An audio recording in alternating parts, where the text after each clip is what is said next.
आदाब, नमस्कार, सत श्री अकाल। दोस्तों, आप जुड़ चुके हैं हमारे YouTube चैनल नज़ीर कुरैशी के साथ और देख रहे हैं हमारा कार्यक्रम महापुरुषों की बात नज़ीर के साथ।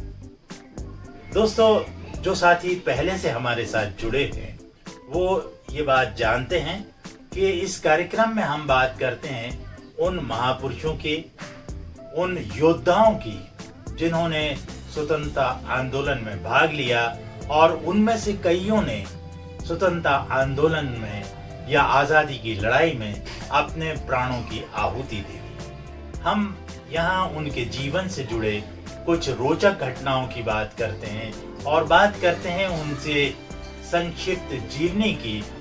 और इस कार्यक्रम का हमारा जो खास मकसद है कि हम उन योद्धाओं के बलिदानों को याद कर सकें जिनकी वजह से आज हम आज़ादी के माहौल में, या ये कह सकते हैं कि आज़ादी की खुली हवा में, खुली आज़ाद हवा में सांस ले पाते।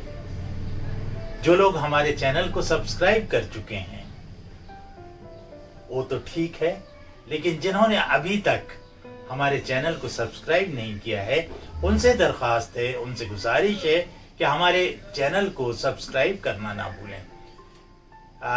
एक बात फिर से दोहरा दूं कि सब्सक्राइब करने में आपका कोई पैसा या कोई फीस नहीं लगती है, बल्कि हमारे जो नए वीडियो अपलोड किए जाते हैं उनकी सूचना आप तक पहुंचती रहती है। और आज जिस स्वतंत्रता सेनानी की हम बात अपने इस कार्यक्रम में करने जा रहे हैं, कहा जाता है कि स्वतंत्रता आंदोलन में फांसी पर चढ़ने वाला या फांसी को अपने गले का आभूषण बनाने वाला वो सबसे कम उम्र का नौजवान था। जो उपलब्ध फोटो हैं उसके आधार पर यह कहा जा सकता है कि उसके चेहरे पर दाढ़ी या मूछें भी नहीं उगी थी। मतलब कहने का ये कि शायद वो 18 वर्ष या 18 वर्ष के अंदर ही रहा होगा। ये एक ऐसा युवक था जिसने बचपन में ही अपने माता पिता को खो दिया था, या ये कहें कि उसके माता पिता का स्वर्गवास जब वो बहुत छोटा था तभी हो गया था और बड़ी बहन ने इसका लालन पालन किया था। इस बालक का जन्म 3 दिसंबर 1889 को पश्चिम बंगाल के मिदनापुर जिले के बहुवैनी गांव में हुआ था। पश्चिम बंगाल के और भी स्वतंत्रता सेनानियों पर हम आगे बात करेंगे, किंतु आज हम बात कर रहे हैं खुदीराम बोस की। इनके पिता का नाम त्रिलोक्यनाथ और माता का नाम लक्ष्मी प्रिया था। अभी 9वीं कक्षा ही पास की थी कि दिल में अंग्रेजों के खिलाफ शोले भड़कना शुरू हो गए और खुदीराम बोस जुड़ गए स्वदेशी आंदोलन के साथ। हालांकि गतिविधियां तो भंग आंदोलन में जुड़ने के साथ ही शुरू हो गई थी और वो युगांतर नाम की एक संस्था में सक्रिय हो गए थे। भंग का विरोध कर रहे कई लोग, कई स्वतंत्रता सेनानियों को कलकत्ता के तत्कालीन न्यायाधीश किंग्सफोर्ड ने क्रूर दंड दिया था। कहा जाता है कि किंग्सफोर्ड के मन में क्रांतिकारियों के प्रति बहुत अधिक घृणा थी और वो अक्सर ही स्वतंत्रता सेनानियों के खिलाफ दमनकारी निर्णय दिया करता था।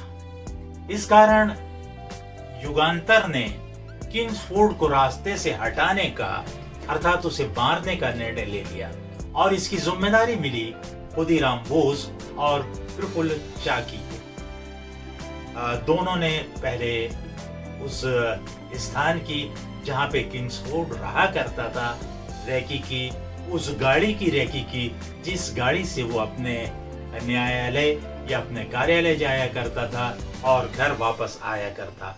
और फिर उसके बाद हमले की योजना बनी। 30 अप्रैल 1908 को दोनों मतवाले योजना को मूर्त रूप देने के लिए निकल पड़े और किंग्सफोर्ड के बंगले से कुछ दूर अंधेरे में कुछ पेड़ों के नीचे खड़े हो गए। दूर से घोड़ा गाड़ी आती हुई दिखाई दी। खुदीराम बोस कुछ दूर तक उस गाड़ी के पीछे दौड़े जो कि किंग्सफोर्ड की गाड़ी दिखाई दे रही थी और फिर उन्होंने बम फेंक दिया।